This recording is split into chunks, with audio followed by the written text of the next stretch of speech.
I'm relatively new to the Youth Services Bureau. I've been with them about a month or so. And for me, it was a pretty big move from the private sector to the public sector, from the private sector to nonprofit.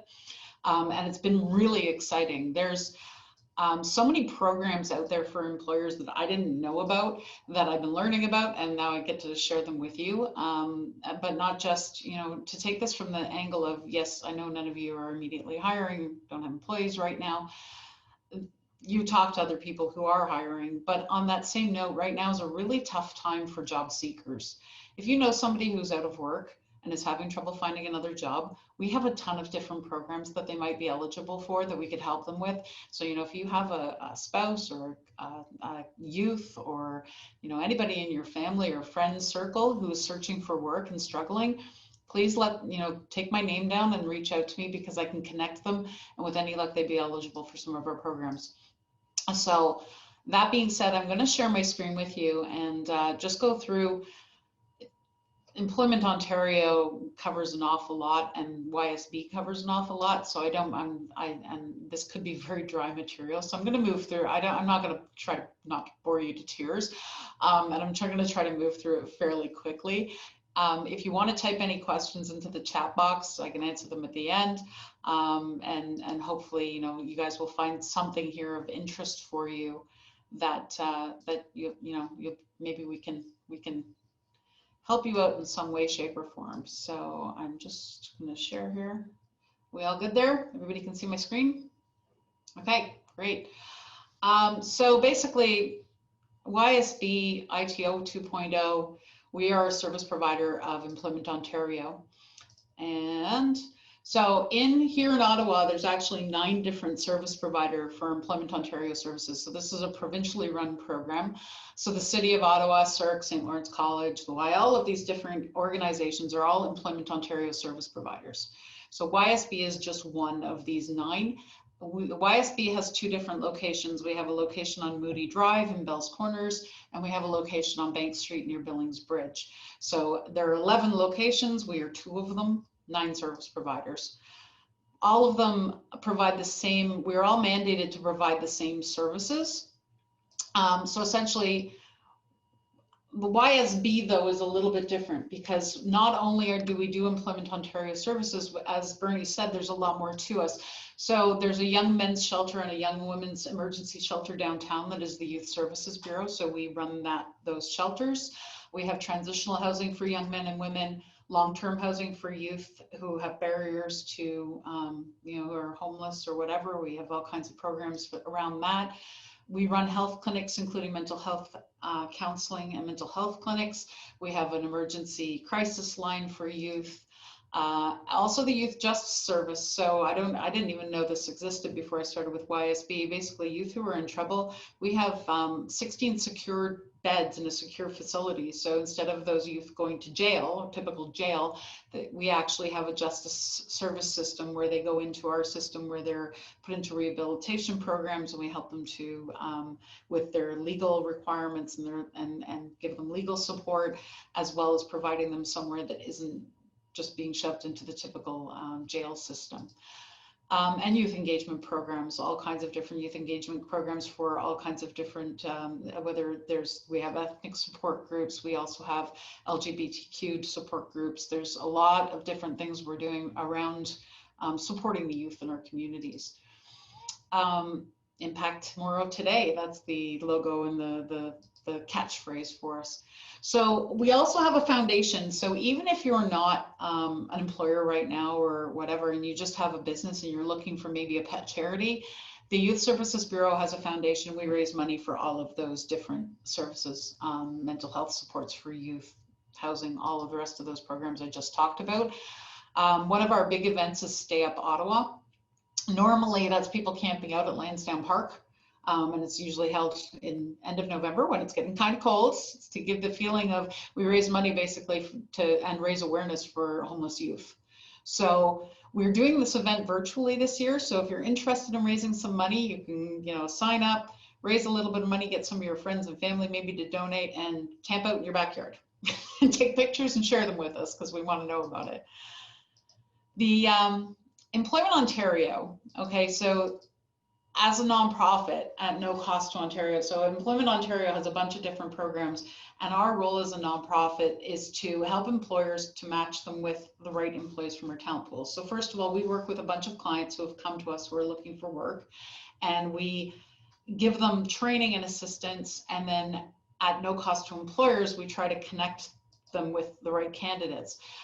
We provide financial supports for those employees in much different ways. So a candidate comes to us and say they need training in something, we can provide financial supports to pay for that training. So for example, we just recently had a company from Toronto, and they do vapor barrier wraps on buildings, but they do high rises. So 22-story buildings, you've got to be hanging on the outside of the building, spraying vapor barrier on the building. So kind of not a job for everybody. We did do a job fair for them, and we managed to get them 5 candidates who passed through their interview process. And we actually ended up, we were supporting them financially. So we actually sent those employees for the training that they needed, which was working at heights, aerial supports, which is using booms and scissor lifts, and this other, there's another swing stage operation program that they had to take as well. So we actually paid for those training, and we set that up for those 5 candidates. So they had all their tickets, and it's great that, you know, they have those tickets going forward, so that if there's another opportunity for another job, they'll have those things in place. So yeah, we make training available for all employees and provide all kinds of different supports. So whether that's, again, back to the mental health counseling, we have counselors on staff, we have all kinds of different things on staff to support people in their job search, because it's not just about somebody getting a job, it's about them having the skill set and the ability to keep that job and stay in that employment and have the supports in place for that. So moving along here. So we have a bunch of different supports. So we've got the employee training. We can support employers who want to bring on apprenticeships. We can do regular employment services. So that's everything from resume writing support, interview support, teaching people how to do interviews. And I mean, with COVID-19, that's changed from, you know, it used to be we would teach people how to do an in-person interview. Now we're teaching people how to do a phone interview, or how to do a socially distanced interview on a curb in front of a store, because that's the kind of thing that's happening these days. And Zoom interviews. So that was a new thing too, is how do you present yourself over Zoom to a potential employer to make sure that you're doing things properly. We also run the second career program. So that's for people, it was originally brought in by the government of Ontario back when manufacturing started to disappear from Ontario. A lot of people lost their manufacturing jobs, and they needed to be retrained to go into something new. So the province of Ontario brought in the second career program. So we have about up to $28,000 in funding per person to possibly go back to school. And that funding can pay for their tuition, it can pay for their living supports, can pay for all kinds of different things. ITO 2.0. So this is where we kind of differ from, you know, if you look at some of the others, the city of Ottawa obviously has a ton of different programs. They don't just do Employment Ontario. They've got their recreation division. They've got like all kinds of different areas. And the YMCA, same thing. You know, you think of the YMCA, you think about, you know, pool, boys and girls clubs, all those kinds of things. You don't necessarily think about employment services. And it's the same thing with every Employment Ontario provider does other stuff too. One of the other things that we were given to do and mandated to do is ITO 2.0. So essentially, because of our proximity to Canada and Silicon Valley North, we were given the mandate to sort of look after high-tech workers. So anybody in the high-tech industry who's looking for a new position, even if they walk into the YMCA is probably going to send that candidate to us, because we have the connections with the high-tech sector and the high-tech companies. So if they walk, you know, anybody can be serviced at any Employment Ontario service provider, but the IT guys, the high-tech workers generally get filtered to us because we have the contacts with the employers. The Youth Job Connection is another area where we're a little bit different. So the Youth Job Connection, youth being people ages 16 to 29. I would argue 29 is maybe on the high end of being a youth, but that's what the criteria is. So the Youth Job Connection, where we differ a little bit is not only we provide 60 hours of paid training and we support the youth who come to us, but at the same time, we have money and dollars that we can give to an employer who hires that youth. So that can look like anywhere up to 26 weeks of wage subsidy for if you hire somebody out of the Youth Job Connection program. So, you know, that could look like, you know, you hire the youth on and maybe we pay half their wages for the first 26 weeks. So that can be very considerable, because sometimes, and actually not just from our Youth Job Connection program, but any employee can come to an employer and have some barriers or accommodations that need to be made to make them successful in the job. So there's money available in the coffers to support those people in their job to make sure that they're successful. And we want to give the employers, especially now where they're struggling so much, we want to give those employers as much support and help as we can. We also run the Youth Job Connection summer program. So it's kind of the same thing. They get 20 hours of paid training from us, and then we try to connect them with summer employment positions. And we also help with the Canada Ontario Job Grant. So if you're creating a brand new position within your company and you want to get some funding dollars for that because it's a brand new job, we can actually walk you through the grant process and help you be successful in obtaining a grant from that program. And job matching and incentives. So again, we work with employers to try and match employee candidates up with them and pay some incentives in order for hiring. So resources and training. Now, we have a computer lab at the Bank Street location, the Moody location. Any person in Ontario, anybody can walk in off the street and use our computer labs. We have over 1,000 self-directed courses that you can take on those programs. That's including, and I mean, I'm not just talking little Mickey Mouse kind of courses, although there are some of those, but there's also, you know, you can take whole courses in Microsoft Office and upgrade your skills in Microsoft Office. You can take all the project management certification courses. You can take all the pre-training for those courses. And those courses actually cost about $1,800. You can come in and take them on site. Get ready to take the exam, then you just have to pay to take the exam. But you can take all the courses through us for free. You do have to do it on site, and our offices are open. But so the training catalog is available on our website, and anybody is allowed to use it who wants to upgrade their skills. So in that resource facility, people can come in, they can use the computers, they can use them to do Zoom interviews if they need to, if they don't have access to a computer, connect to all kinds of other resources. We run seminars. Right now we're running webinars. We do workshops, job fairs. So for example, Costco, we're doing a call center job fair for them next week. It's actually going to be an in-person jobs fair at Billings Ridge. If you know anybody who's bilingual who's looking for a job, there's going to be a job fair for Costco next week. And they don't actually have to be bilingual. They will take English. People who are English as a first language, who are very strong with their English skills, they will take them as well. But yeah, but we're doing that for Costco at no cost. We have the facility, we have the resources, it's all going to be done. This is the second one we've done in person since COVID started. So we've got all these hygiene things in place and sanitation in place, making sure everybody's being safe and making sure everybody's going to feel comfortable in the situation. But, you know, so the logistics are a bit different right now than when they would have been historically. But yeah, so we're running these recruitment events and job fairs. We're still doing that even in the days of COVID. So unassisted services, if somebody comes into us and they're not really, maybe they don't really have any challenges, say they're working, they have a job right now, but they're looking for a new one, they wouldn't necessarily qualify for any of our supports. But we, you know, again, they still can use the resource room. They can take courses. We'll help them where we can help them. They can take our resume writing workshops and all those sorts of things.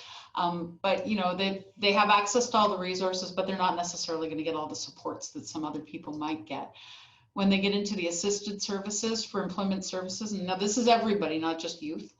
If somebody to qualify for our assisted services and get some funding and things like that, they have to be unemployed or working less than 20 hours.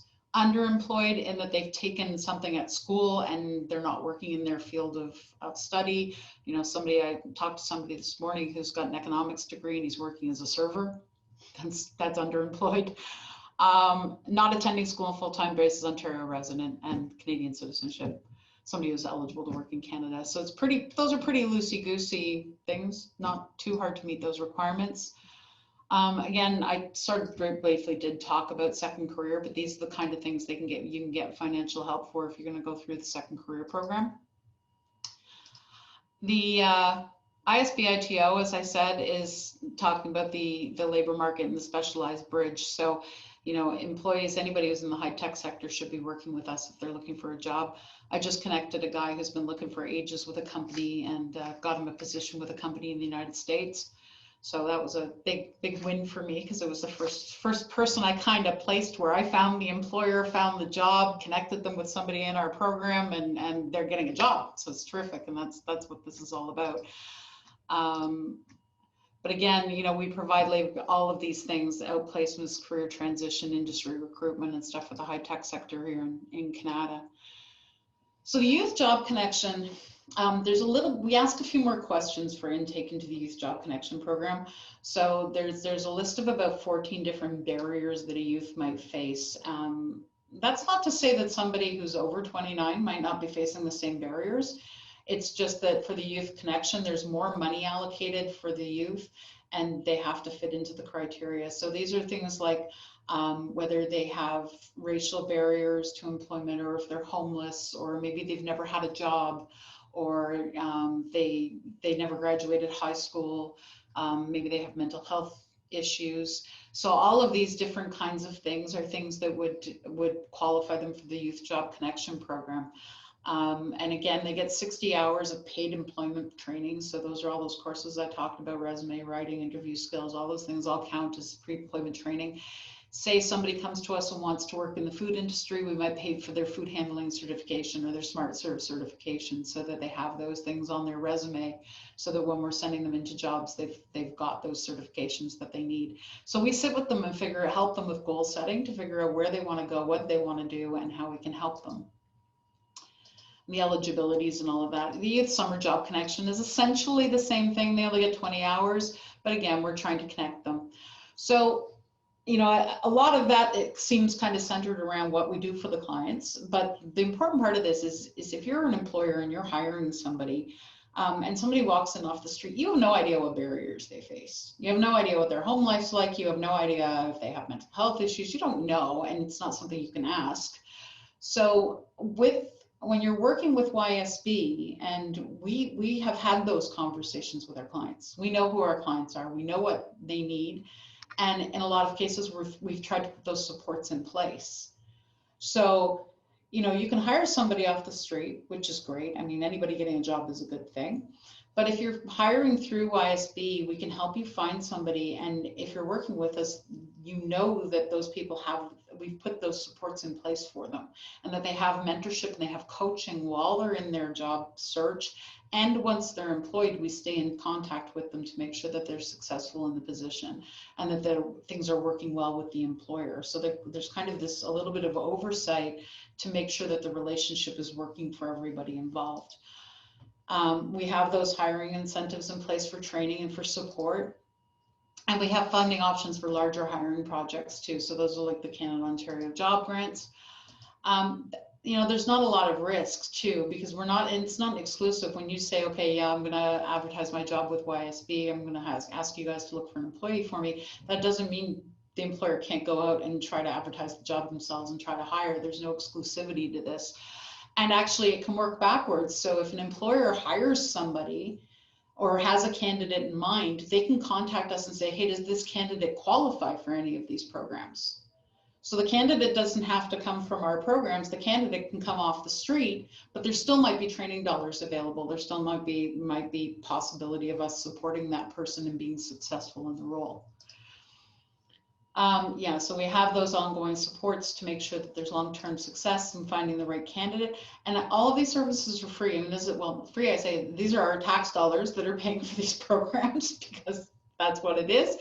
But at the same time, it's like working with a company like a Deco or something like that, only you're not paying anything for it. You're not going to be paying, half a year's salary for a finder's fee for recruitment. The last piece of this, and this is kind of playing to people's altruism, but all of us at one point or another didn't have a job when we were unemployed, and we never had our first job, and we had no employment history, and somebody hired you.